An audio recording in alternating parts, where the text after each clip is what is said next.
Is it hard to give up ejaculating? No, I wouldn't say so.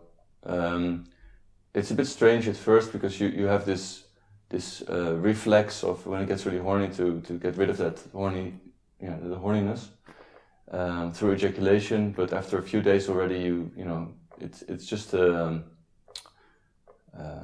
something you need to practice a little bit. After a few days, it was the new way to do it for me. So yeah, I wouldn't say it's hard. Really interesting to see, especially in the first, let's say, a couple of months that I was doing the 21-day challenge, is to, because you get so horny, because your body is so used to releasing that, or ejaculating every day in that orgasm, that my body just, felt, especially the first couple of days, it felt like it wanted to explode. And then those little voices in my head just started to talk like me. Maybe it's a good idea to just have one little peak orgasm just to get that really horny feeling, so that will make it easier to move on afterwards and stuff like that. And that for me, that was the biggest challenge, to not give in to those little voices and think, whatever, let's fuck it. And the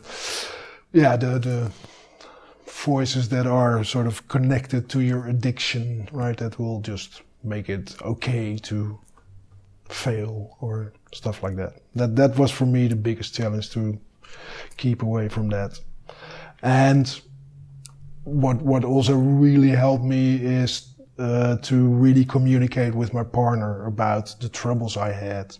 Like, I feel that I'm way too horny and I really feel like I want to have sex with you, but if I do it, I'm quite sure I'm going to have a miss.